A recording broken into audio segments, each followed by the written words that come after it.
They say curiosity kills the cat, but sometimes it saves the mother. I wasn't snooping. Not really. I wasn't looking for secrets or trying to invade my husband's privacy. I had no reason to, at least not consciously. But looking back, I think a part of me had been waiting for something to snap. For something small to confirm the quiet dread that had been building in my chest for months. It happened on a Wednesday morning. The kids were still in their pajamas, half watching cartoons and half fighting over the last pancake.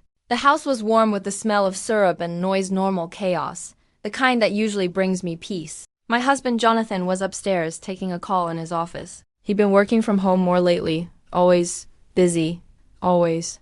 Locked behind that door. His laptop sat open on the kitchen counter. Just for a second, unattended. That was the only reason. He'd left it open, and my eye caught something, an email notification flashing at the bottom right of the screen. The subject line was what made my stomach twist. Final confirmation. No return flight. No return flight? I blinked. My hands were wet from washing dishes. I dried them clumsily on a towel, glancing toward the stairs to make sure he was still on the call. Then I moved closer. The email window was minimized, but still open. All I had to do was click. Once. The thread wasn't long, just a few exchanges. But it was enough. Enough to feel my legs weaken. Enough to feel the room tilt, just slightly. He had booked one-way tickets, for himself, for our 2 kids, to Portugal. Departing in 3 weeks. The sender was a travel agency. The tone was formal, professional. Thank you for confirming the details regarding your departure from the U.S. Please note that the documentation for minors has been finalized per your specifications. I scrolled down. My name wasn't mentioned. Not once. I didn't panic. Not. At first, I told myself there must be a logical explanation. A surprise vacation? A family emergency he hadn't told me about yet? But even as I tried to cling to that idea, something inside me screamed, "You already know." I heard him laughing upstairs, muffled behind the office door. The sound felt foreign, like it didn't belong to this house. To this family. I closed the email and walked away from the computer like it was made of fire. I couldn't focus on anything for the rest of the day. I didn't say a word, but I started watching. I started listening. Jonathan had changed subtly, but enough. He was colder with me, more patient with the kids. He had started putting them to bed more often, brushing their hair in the morning, packing their school bags himself. At first I thought he was just trying to help more. Now I knew better. He was rehearsing. The next day, while he was in the shower, I checked his browser. History. I told myself I was being paranoid. I wanted to be wrong. He had been researching dual citizenship for children, looking up international custody laws, searching forums on how to relocate abroad with minors. And there was more. A saved draft in his email, never sent. Once we're out, I'll block her. She won't be able to reach them. I'll tell the kids she's gone. They'll be fine. Grace will help. I didn't know who Grace was. Not yet. But I knew what this was. He was planning to erase me. Every time I looked at my children's faces, I imagined them waking up in a strange country, asking where I was. And Jonathan lying, calmly, repeatedly, until they stopped asking, until I became a fading dream. That night, I didn't sleep. I lay in bed beside him, heart racing, mind running through every scenario. How do you pretend things are normal when you've just discovered your entire life is about to be stolen from you? I watched him breathe, peacefully, like nothing was wrong, like he hadn't written my funeral into a draft email, and still, I said nothing. Not yet. Because if he was planning this much, I couldn't afford to slip. If I confronted him too early, he'd hide everything, speed things up. Take. Then before I could stop it. So I waited. And I watched and I planned. The hardest part wasn't finding the tickets. It was realizing how long he'd been planning it. The next morning, after dropping the kids at school, I came back home with my hands trembling so badly I had to grip the steering wheel for a full 10 minutes before I could get out of the car. I knew I had to move fast, but not loud. Jonathan was still at his office job remote, but distracted enough not to notice things if I moved carefully. I didn't go straight for the obvious. I didn't touch his laptop. Not again. I knew he might have noticed a recently opened file or changed timestamp. Instead, I remembered the printer in the closet. He hated digital boarding passes, always printed 2 copies of everything just in case. I figured that if he was truly planning to disappear with the kids, There would be something physical. I was right. Behind a stack of tax folders and an old chessboard, I found a white envelope tucked into a manila folder. It wasn't labeled. I opened it with the same caution I'd used to defuse a bomb. Inside were printed travel itineraries. 3 of them. Jonathan, Aiden, Lily. Departure. June 14th, 7:15 p.m. JFK International Airport. Arrival Lisbon, Portugal. No return date, no round trip. No me. I sat on the floor. Literally. My legs gave out. The carpet scratched my knees and I didn't even feel it. How do you process that the man you married, the man who holds your children, while they sleep, is planning to vanish with them? Not run in a moment of panic, not fueled by passion or impulse. This was detailed, cold, methodical. I kept digging. There were more documents tucked inside. 3 passports. I nearly gagged. I knew we had passports. We had traveled once, years ago, to Toronto. But these were new photos, new issue dates. New signatures, updated, renewed without my knowledge. The worst part? He had forged my signature. There it was, neat and looped at the bottom of Lily's application form. I stared at it in disbelief. I knew my own handwriting. That wasn't it. He'd faked it. That meant he had already lied to some government office. That meant this wasn't just a thought. This was in motion. I placed everything back carefully. My hands were numb. But my mind was sharper than it had ever been. Back at my laptop, I opened a blank document and began listing everything I had. The email, the printed tickets, the forged passport signature. The fact that he hadn't told me any of this, I didn't know what I was going to do with it yet. But I was collecting proof. Because proof might be the only thing between me and never seeing my children again. Then came the name .grace, .I single quotes, D seen it once before in the draft email he never sent. Grace will help. But that could have been anyone. A coworker. A travel agent. A liar. I told myself not to assume. But something about the casual confidence in that line haunted me. Like he wasn't just planning to escape with the kids, but to replace me entirely. I went back to his inbox. This time I filtered by the name Grace. I shouldn't have been surprised. I still was. There were dozens of emails. Some under her name. Some under initials. Some from a burner address, obviously. Fake, with no signature. But the tone was unmistakable. They were planning this together. Grace wasn't just aware. She was the co-architect of my ERASURE.in1 message. Dated over 2 months ago, she wrote, "Don't forget to bring their favorite toys. That way, they won't cry on the plane. And once we're there, I'll handle the rest. Just make sure she doesn't see it coming." Another one read, "You're doing the right thing, babe. They'll forget her in time. You'll be all they need. Forget me?" I sat there, fingers trembling, reading line after line of betrayal that went deeper than just infidelity. This wasn't about falling out of love. This wasn't even about control. This was erasure. A deliberate step-by-step plan to destroy my bond with my own children and overwrite it with someone else. I couldn't breathe. They had been planning to move into a house in the countryside outside Lisbon. Grace had family there. They'd already sent photos. "The kids will love the backyard," she had written. "And once we enroll them in school, we'll make sure they never mention her name. Ever." That's when the panic truly set in. I had been thinking I had time. Weeks, maybe. But what if he changed the date? What if he sensed I knew? What if he tried to run earlier? I knew then I wasn't safe anymore. And neither were the kids. There's a specific kind of terror that only settles in when you realize someone you once trusted isn't just trying to leave you, but trying to delete you. From memories, from photos, from existence. That was the moment I stopped calling Jonathan my husband in my mind. He wasn't the man who was unhappy. He was a man with a mission. A mission that required me to vanish. I didn't cry that night. I didn't scream. I didn't even pace. I sat on the bathroom floor, my back against the cold tile, holding my knees, thinking, repeating every word I'd read. Memorizing the timeline. The way he and Grace planned to leave. The lies he would tell. She's unstable. She walked away. She had a breakdown. The kids are better off. They had rehearsed this, at least emotionally. Grace wrote about giving them a new start and not letting past trauma poison their future. She had no idea who I was. But she spoke like I was a ghost already.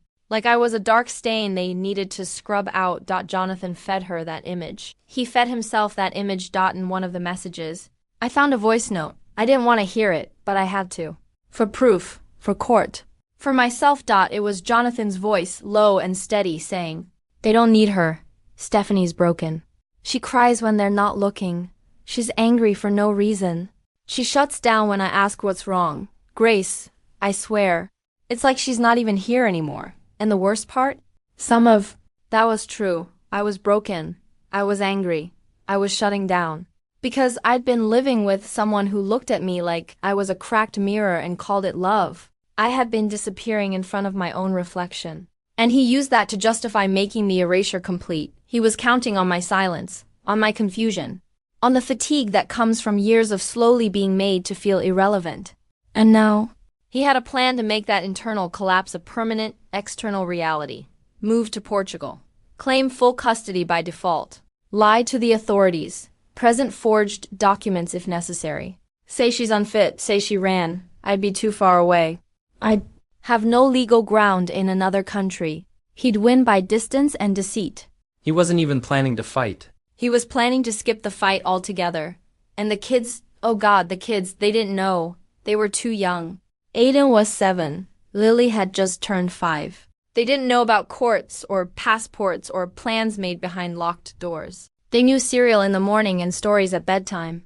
They knew kisses on the forehead and blanket forts. They knew both of us as mom and dad. They didn't know one of those words was about to be rewritten without their consent. Grace had even written suggestions on how to adjust them. Let them call me mommy if it helps them cope. Kids need consistency. It'll be easier for them to attach to a new maternal figure if they think she's gone for good. I wanted to scream. I wanted to set fire to every piece of paper. But I didn't, because I was still a mother. And mothers fight. So I began preparing, quietly, like him. I printed everything. Emails, tickets, transcripts of messages, screenshots, IP logs. I documented everything. I opened a secret folder on my computer, labeled it tax receipts, and hid it inside another folder titled recipes. I emailed it to myself under a fake address. And I did something that took all my strength. I started playing along. I began acting lighter around him, smiling more, asking about the kids' school events, pretending I was too tired to cook, offering him time to catch up on work while I put the kids to bed. I made myself look like the distracted, half-there version of myself he wanted to portray, because if he believed I was slipping, he'd keep lowering his guard, and he did. One night, he left his phone on the kitchen island. I copied every message from Grace, forwarded them to my burner account. In one of them, she had attached a document, a template for a Portuguese family registration form, with spaces for Jonathan's name, Grace's name, and 2 children's names, already filled in. My children. That's when I knew this was real. Beyond imagination, this wasn't just betrayal. This was a kidnapping in slow motion. A legal, organized, and well-rehearsed kidnapping. I couldn't waste another day. If I waited for the trip to get closer, he might accelerate things. He might buy earlier tickets. He might send something and disappear with them overnight. I had to act soon, but I also had to be careful. One wrong step, and he could file a restraining order himself. He could accuse me of emotional instability. Or worse, he could grab the kids before I was ready. So I waited just one more night. I kissed Aiden and Lily on their foreheads and whispered to them, "No matter what happens, Mommy loves you." Because that night, I knew I was about to become the enemy in his story. But I was going to burn his narrative down before he even got to the first chapter. I waited until the kids were at school. That was the only condition I had. Whatever was going to happen next, however it unfolded, I needed them out of the house. I didn't want them hearing raised voices. I didn't want them to see what he looked like when his mask slipped. Because deep down I already knew what was going to come out of him. I had seen glimpses, little cracks, but I had spent years calling them stress, tension, misunderstandings. Now I knew better. He came into the kitchen just like any other morning. Coffee in hand, tie slightly crooked, phone buzzing in his pocket. He looked so normal, so controlled, so typical of the version of Jonathan the world loved. The Jonathan who shook hands, who spoke calmly at parent-teacher meetings, who volunteered for community events, who called me sweetheart in public. I had everything in a folder, Every screenshot, every itinerary, every message from Grace, every forged form and boarding pass. I had copies in my bag and digital backups in places he'd never find. But this confrontation, I wanted it to be face to face. Not because I wanted revenge, because I wanted truth. I needed to look him in the eye and see if there was even a flicker of guilt. Jonathan, I said calmly, placing the folder on the kitchen island between us. You forgot something. He blinked. What's this? Open it. He flipped it open and scanned the first few pages. I watched his eyes shift. One glance too, then a longer pause. His shoulders tensed. Before his face did. What is this, Stephanie? His voice was already low, sharp, cutting. You tell me, I said. Those are plane tickets, passports, messages to someone named Grace, telling her how you're going to make sure I disappear from our kids' lives. His jaw twitched. This is out of context. You don't understand? Oh, I understand. I said louder now. I understand perfectly. You were going to leave the country with them, without telling me. You forged my signature, you lied. You plotted with someone else to erase me from their memories. Tell them I was dead? Really, Jonathan? Is that who you are now? He stepped back like I'd slapped him. You went through my private emails, my phone. I found truth, I snapped. You were counting on me being too broken to fight, but you made a mistake. You underestimated a mother. And then, something changed in his eyes. The calm cracked, the version of him the world knew slipped off like dead skin. You don't get to turn this around on me, he said, voice rising. You have no idea how hard it's been living with someone like you, always crying, always distant. You disappeared long before I planned anything. So that's your excuse? I asked. That I wasn't cheerful enough while raising 2 kids and carrying your emotional load. He lunged for the folder. I moved quicker. I grabbed it off the counter and backed up. My heart thudding. Don't, I said. Don't you dare. He didn't listen. He came toward me again, this time grabbing my arm, hard, trying to yank the folder out of my hands. And just like that, all the years of excuses I'd made for his passive aggression, the guilt-tripping, the gaslighting, the condescending tone collapsed. It had never been love. It had always been control. And now that I was taking that control back, he couldn't hide it. He shoved me, not hard enough to leave a bruise, but hard enough to cross a line. That couldn't be uncrossed. I stumbled back against the fridge, and the folder dropped, papers flying across the tile like fallen leaves. I watched him scramble to pick them up, panicked, desperate, like a criminal caught red-handed. You're insane, he muttered. You're ruining everything. No, I said, steady now. Saving everyone. I walked out of the kitchen, grabbed my bag and headed for the front door. I didn't care if he chased me. I didn't care if he yelled. I had what I needed. More importantly, I finally understood. There was no coming back from this. No therapy, no reconciliation. No shared custody agreement that could ever put my children alone in his presence. Again, because he didn't just lie. He didn't just cheat. He tried to bury me alive in the story. He wanted to rewrite. I called my father on the way to the courthouse. Told him to meet me at my lawyer's office and to pick up the kids from school instead of me. I didn't tell him everything yet. I didn't want him to panic. But I heard it in his voice. That crack of fear. That shift in tone, like he knew. This was serious. When I arrived at the lawyer's office, I handed over the folder and finally let myself cry. Not from pain. From clarity. From release. Jonathan always thought he could outmaneuver me because I was quiet, tired, fading, but he forgot. One thing, you don't erase a mother. You wake her up. The minute I left my lawyer's office, everything became a countdown. Not metaphorically.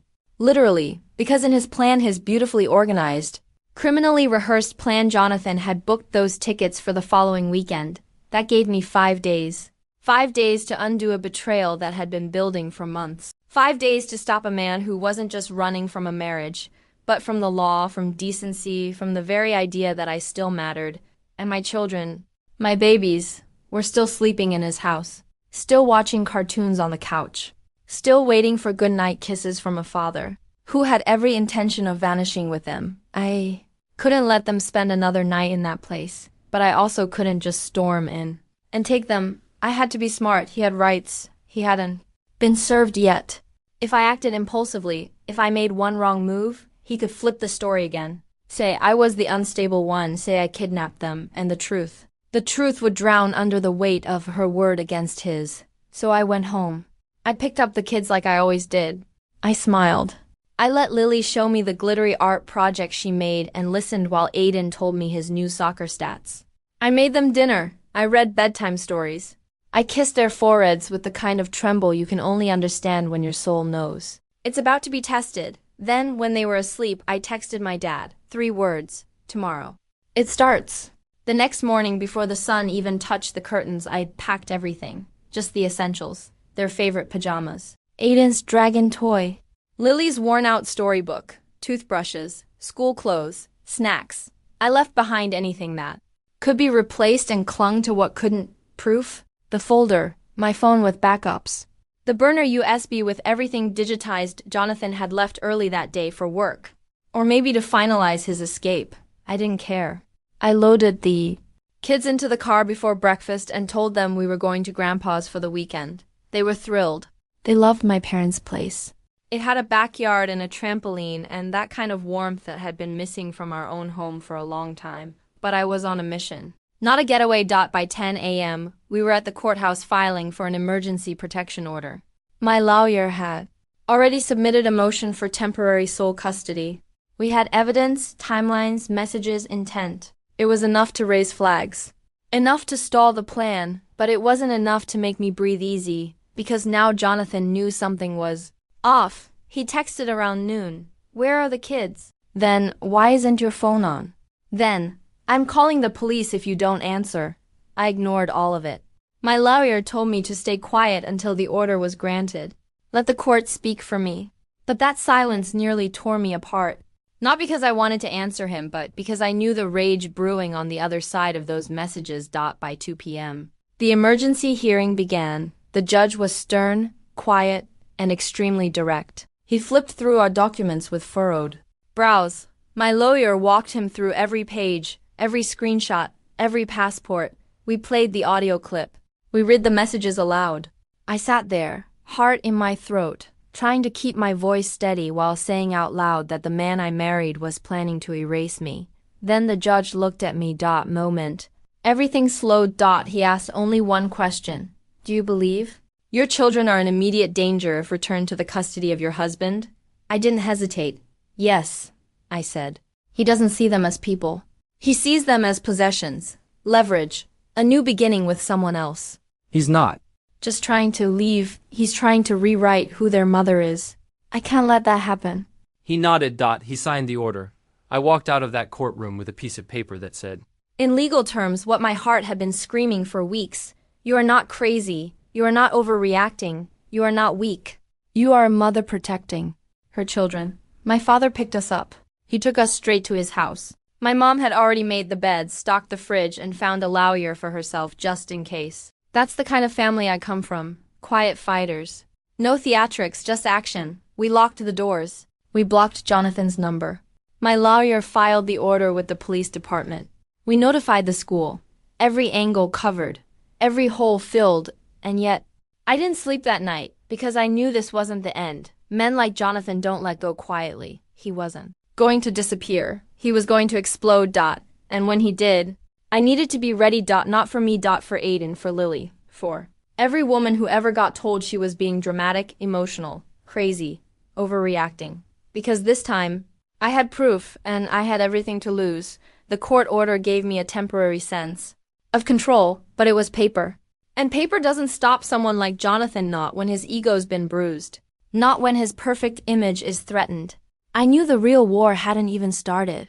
What I had was a line drawn in ink. What I needed was a wall built in law. That wall began with formal charges, and that began with serving him. I wasn't there when it happened by design.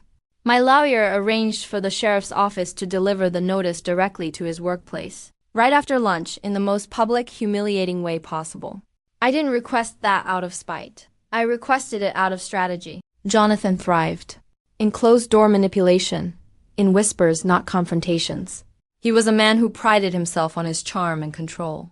Stripping him of his mask in front of people who adored him, that was a necessary wound. Let him squirm.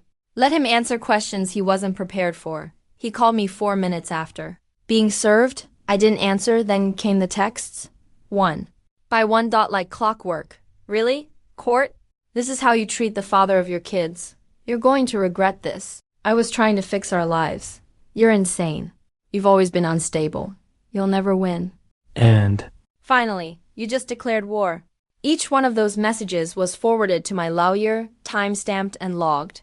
But it was the last one that made my stomach drop, because Jonathan wasn't bluffing that afternoon.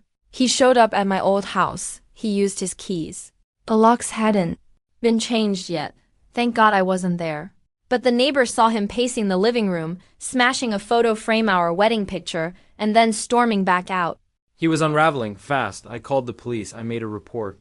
I requested an emergency no-contact order, but the system moves slow. Slower than fear. The next morning, he parked outside my parents' house. Not directly in front, but just far. Enough to make a statement. Engine running, sunglasses on.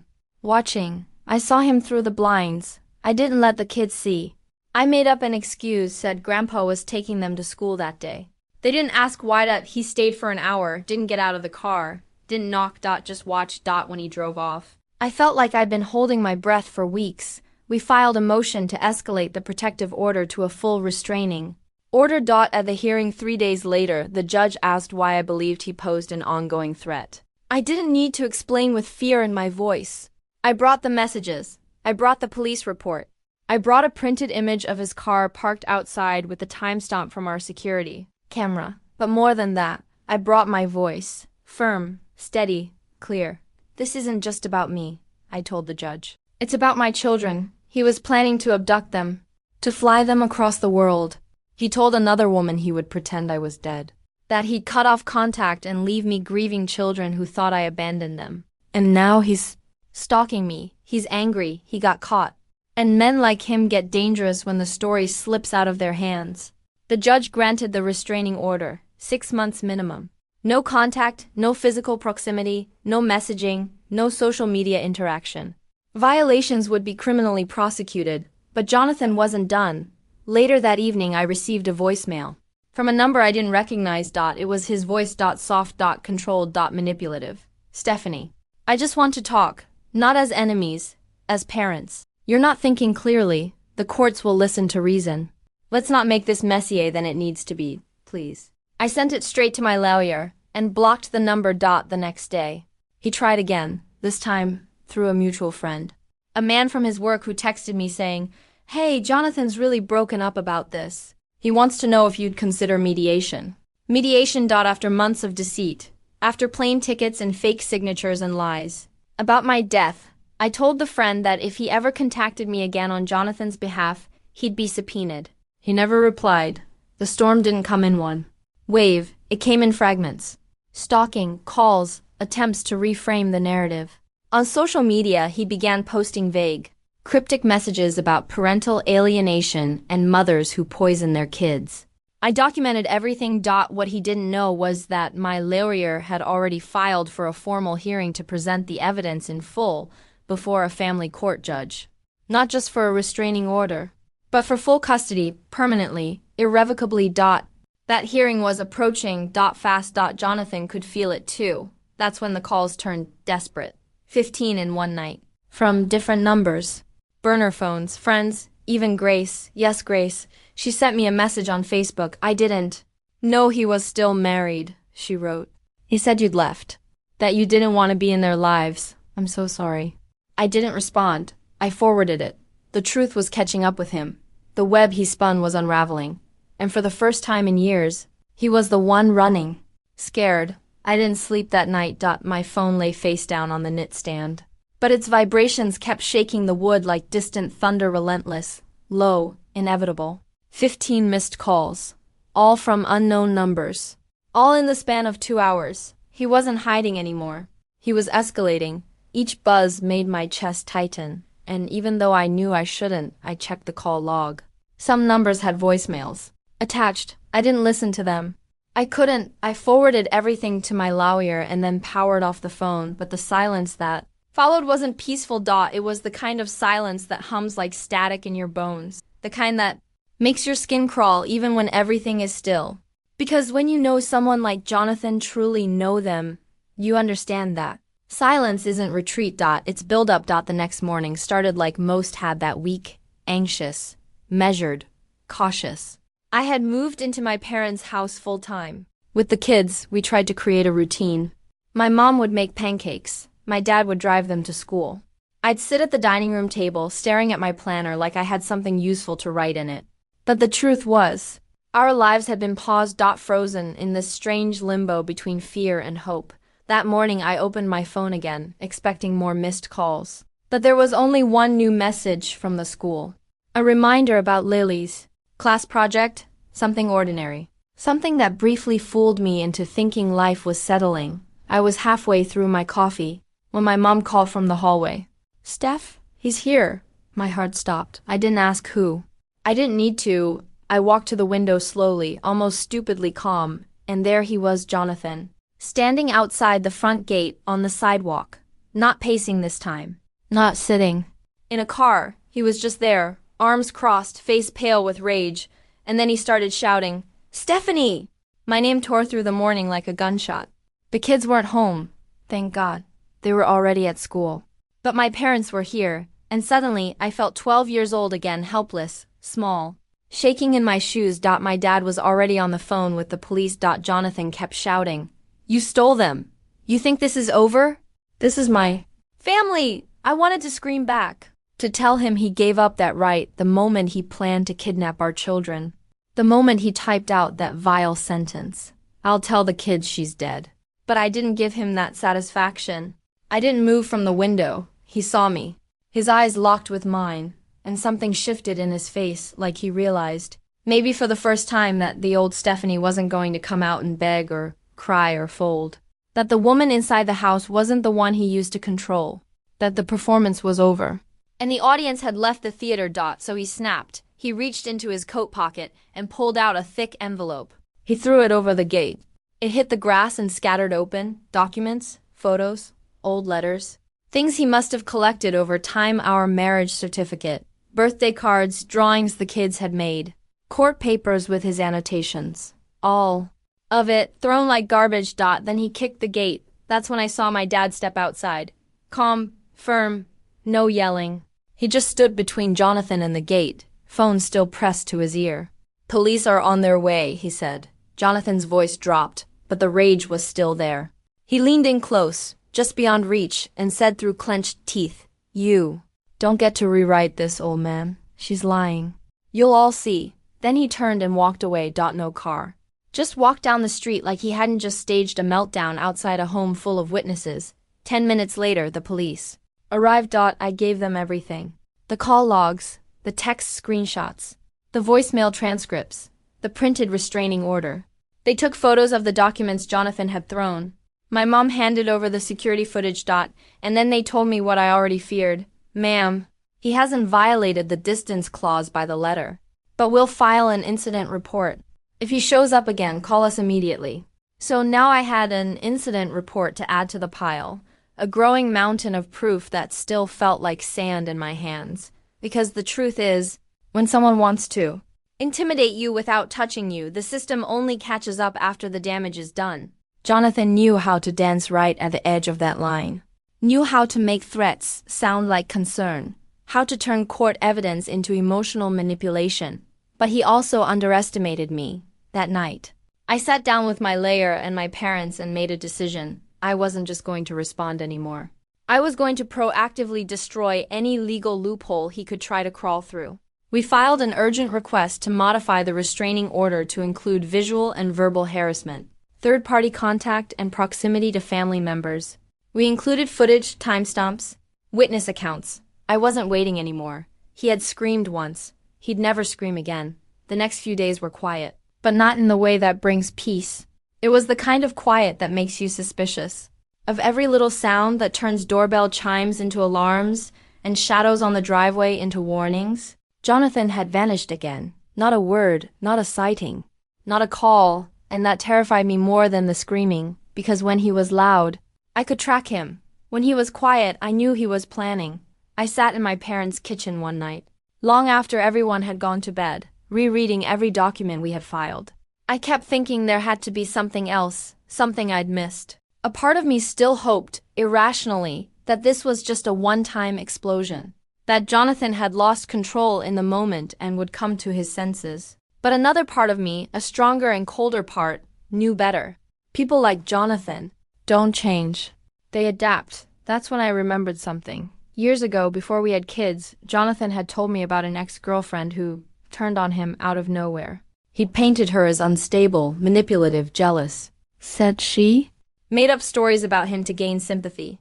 At the time, I believed him because I wanted to, because I loved him, because I hadn't learned yet that men like Jonathan are masters at curating their own myths. But now I was seeing it all differently. So I started digging. It began with a name, Lauren. He had only said it once, dismissively, but I remembered it. I looked her up. It took hours of scrolling, searching through old Facebook profiles, university groups, even LinkedIn. But I found her. A woman in her mid-30s, living in a different state, with an Instagram account that hadn't been updated in over a year. I stared at her profile picture for a long time. She looked tired, faded, and I wondered had she looked like that before Jonathan. I hesitated before messaging her. I didn't want to trigger pain, but I also couldn't afford silence anymore. I sent a simple message. Hi, this might sound strange, but I believe we both knew Jonathan. I'm reaching out because something serious is happening, and I think your story might help me protect my kids. She didn't reply that night, but the next morning, I woke up to 5 paragraphs. Lauren confirmed everything. Not just emotional abuse, not just manipulation, but the same pattern: lies, isolation, gaslighting. He had tried to convince her she was mentally unstable when she wanted to leave. He had taken her passport during a trip abroad and threatened to leave her stranded. She escaped through a friend at the embassy. She told people, but no one believed her. And after that, she disappeared from most online spaces because he made her feel like no one would listen anyway. I was trembling when I finished reading because I realized something no court order could undo. He had done this before, not with children. Not to this scale, but the method was there, the blueprints. And I was his next project. Or worse, his unfinished one. I asked Lauren if she would be willing to speak to my lawyer. She agreed. 2 days later, we had a sworn statement.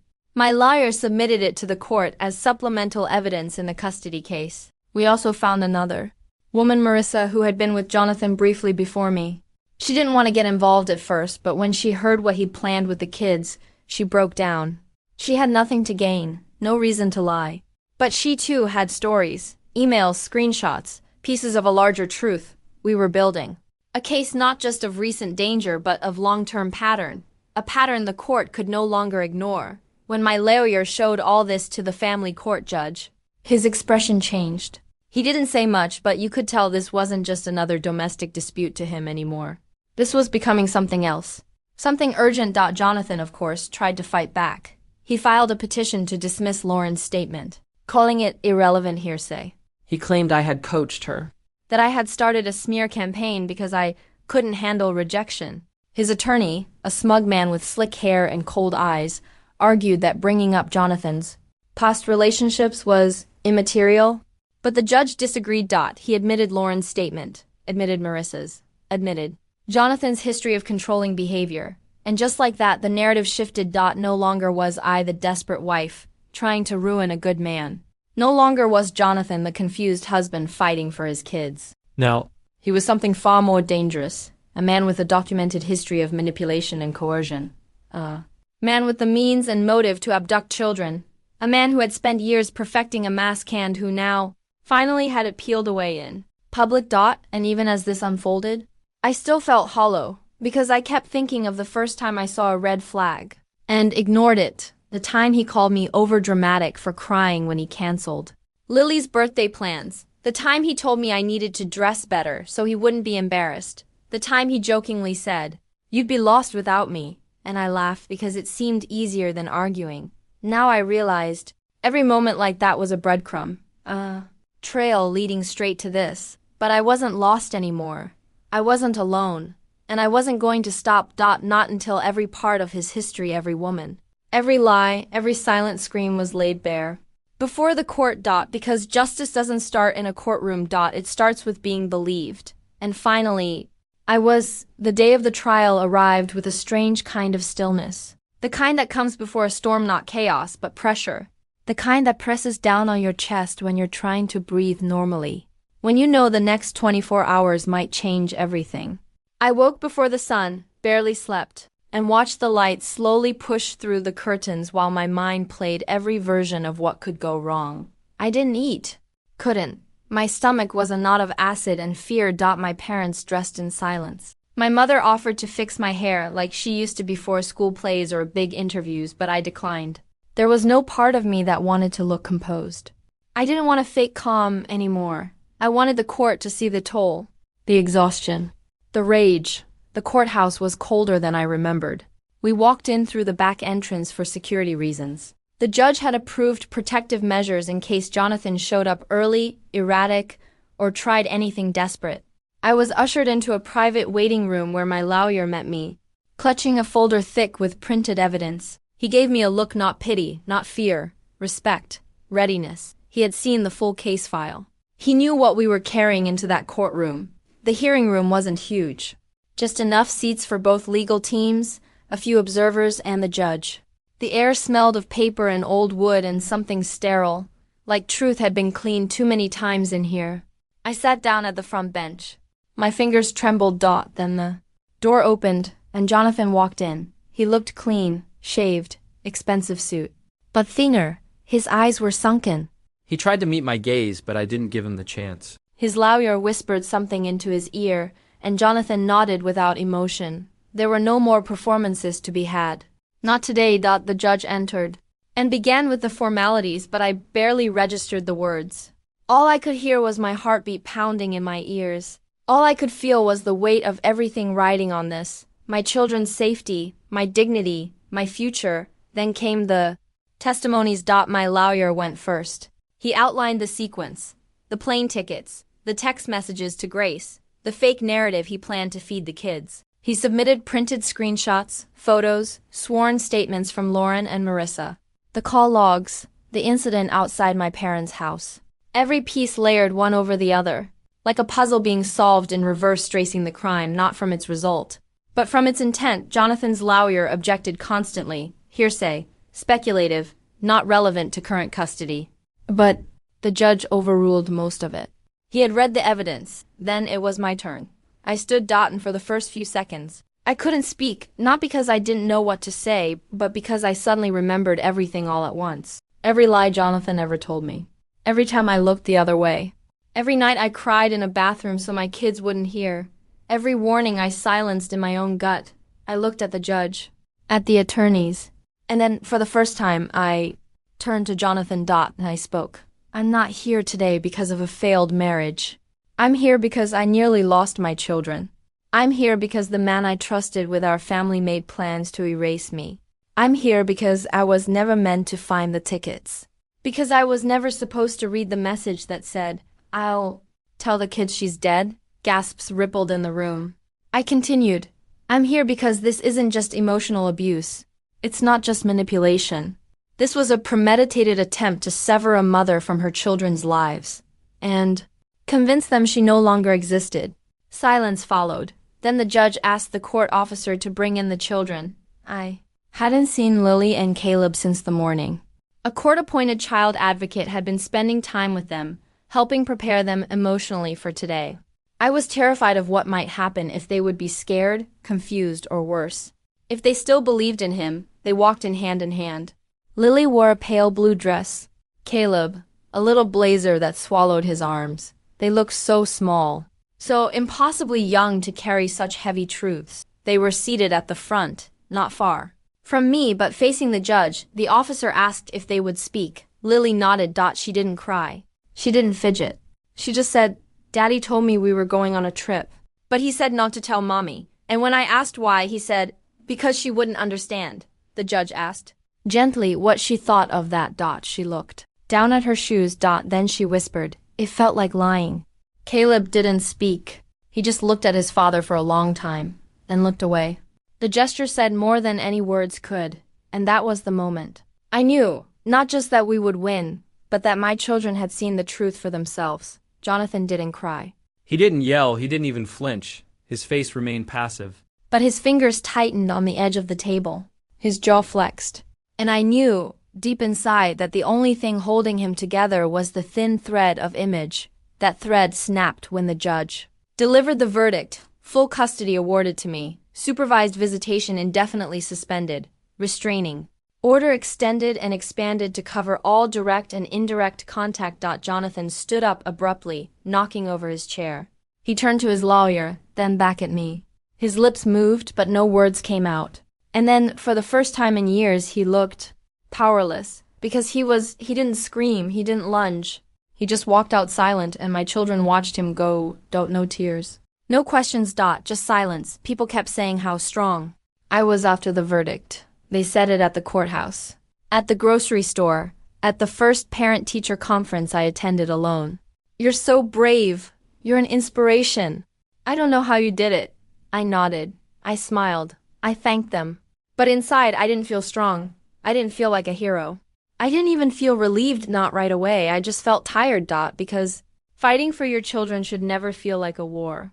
It should never require you to become a detective, a strategist, a survivor, but it did. And I became all those things not because I wanted to, but because I had to. Because no one else was going to save them if I didn't. And when the dust finally settled, when the courtroom emptied and the adrenaline wore off, I was left alone with the echo of what could have been, what almost was. There are still nights. I wake up thinking I hear a suitcase zipper, still mornings where I check the door locks 3 times before making coffee, still moments where Caleb asks, "Why did Daddy want to leave?" And I pause, unsure how to give an answer that's both honest and age-appropriate. I tell them what I can. That sometimes people we love forget how to be good. That sometimes love isn't enough to make someone safe. They don't ask often anymore. They don't cry for him. They don't draw him in their school projects. They're healing in a way only children can, quietly, gradually, instinctively. But I know the scars are there, just as mine are. And I'll never let anyone minimize what happened, because not a week goes by without someone, usually someone who didn't live through it, saying something like, "But he was their father. Maybe he was just scared. You could have worked it out. Double quotes. No. I didn't steal his family. He tried to erase me from mine. And the difference matters. Because if I hadn't found that email, if I hadn't trusted the tightness in my chest, if I'd dismissed that tiny voice inside me that whispered something is wrong, I wouldn't be writing this as a mother. I'd be writing this as a grieving ghost. I didn't ask for any of this. I didn't marry a monster. I married someone who wore a mask so well, he fooled everyone, including me. Jonathan wasn't abusive. In the ways people look for, he didn't scream often. He didn't hit. He didn't leave bruises that doctors could photograph. He left doubts. He left silence. He left questions I was too afraid to ask out loud. Until one day I asked anyway. And when I did, everything unraveled. I've learned a lot about systems since that day. About how slow they are to act until someone bleeds. About how evidence isn't enough if it doesn't fit their checklist. About how many women don't even make it to court before losing their children because emotional abuse still gets filed. Under conflict. But I also learned something about myself. That I can be afraid and brave. That I can break and rebuild. That I can lose everything. I thought I had and still walk away with more than I imagined because I have them. Lily sings to herself again. Caleb builds spaceships out of LEGOs for hours. They laugh louder now. They sleep better. And they hug me tighter like they know I almost disappeared. And some nights, after they're asleep, I sit in the hallway just outside their doors. I listen to their breathing. I listen to their peace and I whisper to the silence, I didn't steal anything, I saved them. If that makes me the villain in someone else's story, so be it. But in ours, I'm the mother who stayed, the one who saw what no one else wanted to see, the one who didn't look away, the one who chose them. And I will never apologize for that. Not now. Not ever.